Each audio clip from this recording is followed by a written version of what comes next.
Facebook family, hi YouTube family. Yep. Good evening. What privilege and what an honor to talk to you and to come to you live from wherever you are watching me from. Um, I would like for you to just leave a comment down below of where you are joining or where you are watching the stream from. And ensure that you get to comment and mention as many people to be on this live stream as possible. Yep, so let's get into our subject matter for today. But before I do that, of course, let me give you a brief about myself.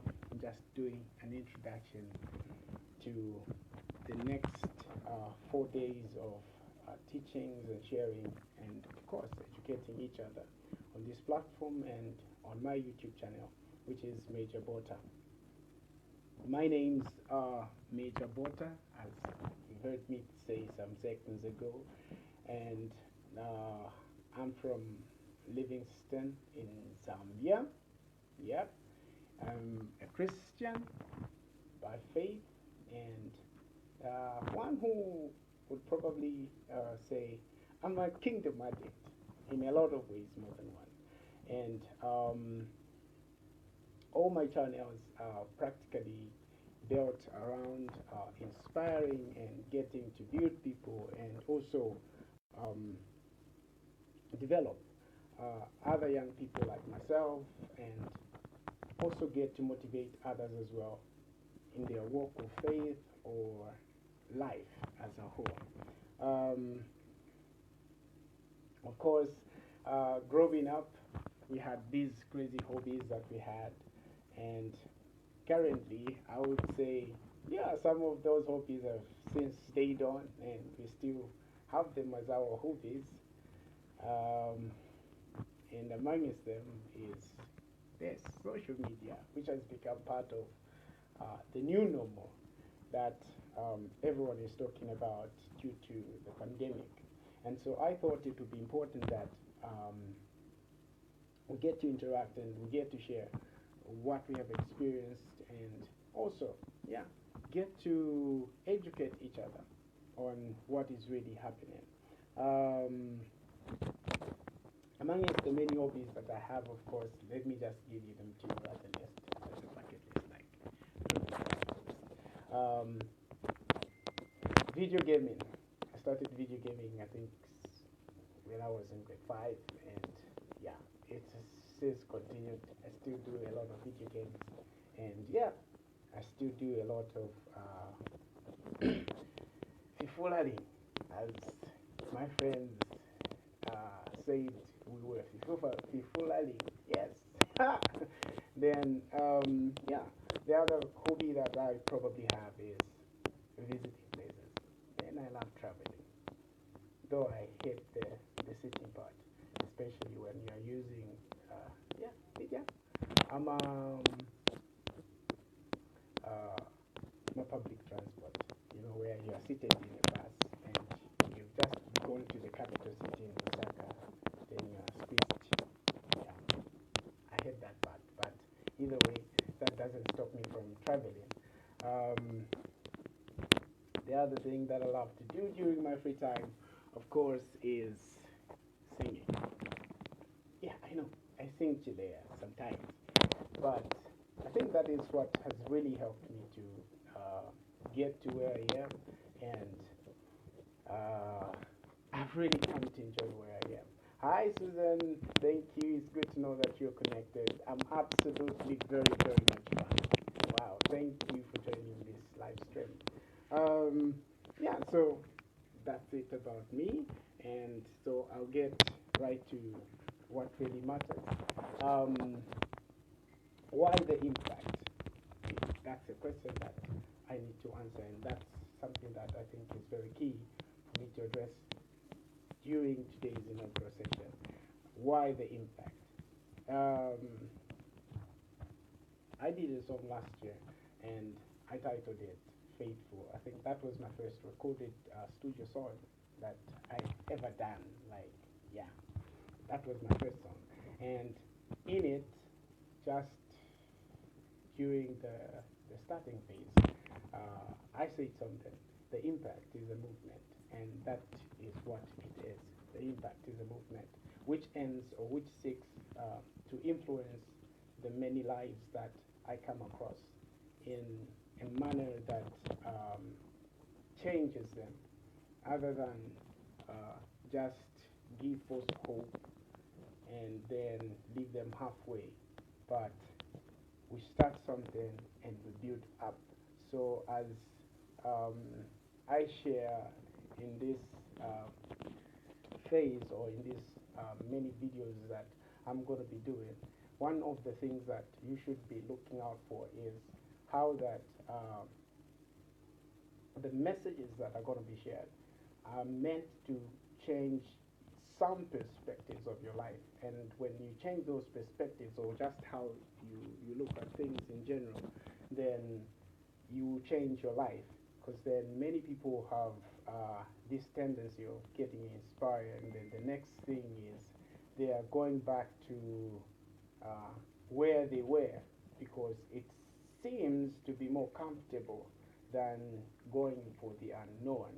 So as I get to share and yeah, just do live videos on this platform and the YouTube platform, I hope that you get inspired and you begin to take those strides that you need to make uh, for your next big level. Yeah. Then the other reason why I'm doing the impact is to provide a platform where I can share my experience and the lessons learned, and also get to discuss or share real time issues. I think so many times we get overwhelmed in um, these long speeches where no answer really comes out. And so I hope, in fact, I know very well that your answer and whatever it is that you need is definitely going to be covered in one of the lessons that I'll be doing in the next or for the next few days. Yeah, that feels like it's going to live good. Yes, so yeah, that's that. So coming to the brief that I said I would do for the night or for today during our inaugural session, I thought it would be interesting to go back to my childhood. This is something that I learned and I saw growing up. The Madman.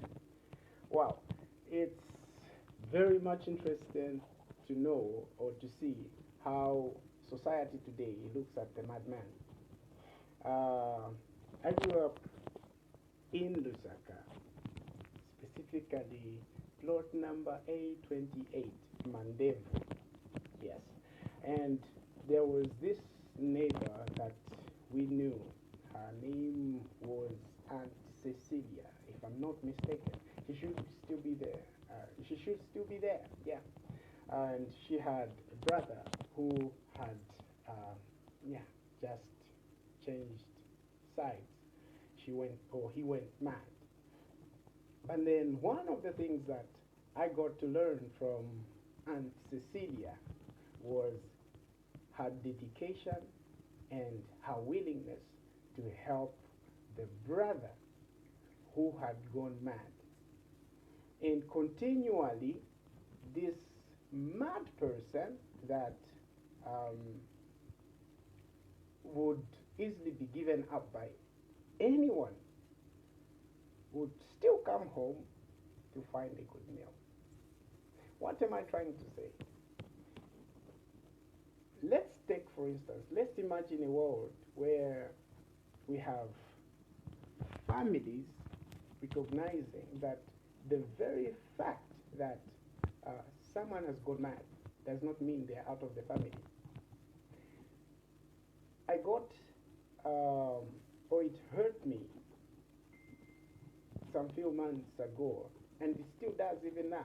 Because on my way, I meet a lot of mad people, and the question that I ask myself most of the times is, where are the relatives to these people? Where are they? Does someone stop or cease to be your relative when they go mad? Do they stop being your relative? Do they stop? Or what happens? Because then we see a lot of mad people in the streets across the continent. It's a trend that's there. So does someone stop being your relative when they go mad? Let's get your answer in the comment section. And for those of you that are going to be watching the rebroadcast, please feel free to also leave your thoughts and your view in the comment section below. So, do they stop being your relative? I want to hear it, and I want to know it. So, because practically what you get is someone goes mad today or they go wayward, then it seems like family has got no grip. But then I want to use Aunt Cecilia as an example, because then I saw something that is very rare in her. This mad brother would go out, of course he was insane, would go out, pick all the trash that he can, and still be able to come back home, okay, where he would spend the night, and then he wakes up the following day to his daily routine, which is going to pick trash, and then he brings it in. But then, every time this mad person brought in trash, the sister was there to get that trash and get rid of it, knowing fully well that this trash is going to find itself back in. What am I saying? She never gave up on her brother until his last day. Yes, when he died. I mean, she was able to secure an apartment for this mad person. Yes, she was. A 2-roomed house for a mad person. And this person would go during the day, they loiter around, but in the evening, around 18, 19, you'll find them, they'll be in their apartment.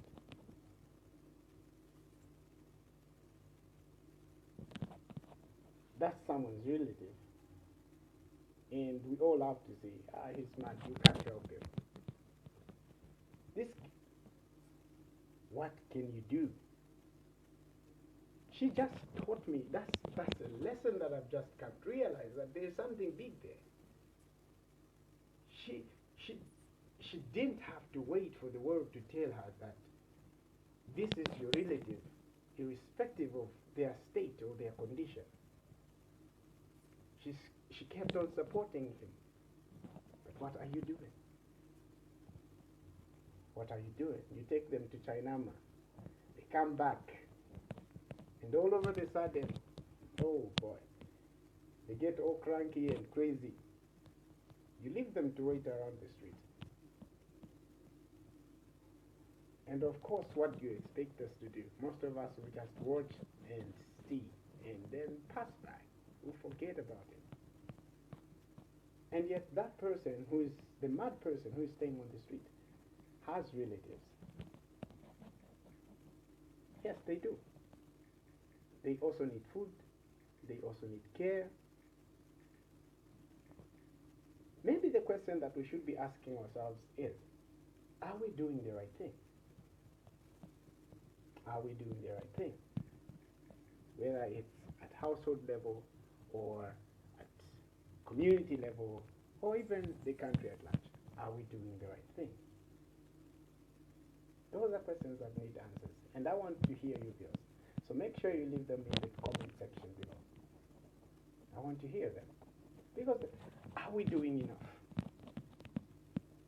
The mad person is left to loiter around the street. Mad as he is, it's not our business. Is that it? Breaks my heart, but is that it? definitely saying that, ah, it's okay, he's mad. Is he no longer your relative? Does he cease? I need to hear your views. So let's answer those questions. I've heard several people say every family has that one person who they say is a black sheep. Yeah, the bad man or the bad woman in the family, the villain, who is supposed to be the villain of the story. Yes. Have you thought of doing anything for the villain, or you are still waiting until he gets worse than he is? One thing that I have realized is if you show someone some level of kindness, no matter how bad that person can be, they will change. You can't teach it to them by talking to them. You have to do some things for them to buy into what you're trying to teach them. That's how it is. It's not everything that we can teach through the word of mouth. Some things are best taught through action. Yes? And so we have to change our ways. Let's change our perspectives. And that's why we're here. So as I conclude, I still want to hear from you. And if you haven't yet subscribed to my YouTube channel, just ensure you do so, because that's where I get to share most of my video content. And I'm still leaving you with that one question. What are you doing?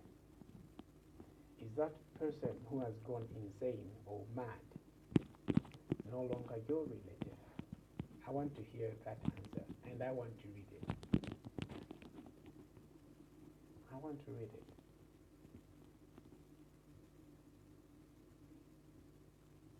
If you're going to be watching this video on YouTube, ensure to subscribe, because there are more videos coming your way and more messages coming your way from now to the 11th of September.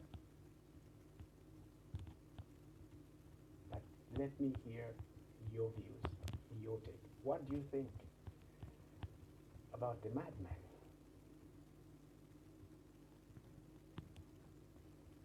Is he less of a person? Let's hear you. I'll be glad to share more with you, or if I hear your suggestion, because then I don't want to preempt the whole conversation. So tomorrow at 21:30, I'll be live again on Facebook and YouTube. Sure to make a date, and yeah, don't forget, always tell the next person, tell your best friend. See you, and have a blessed evening.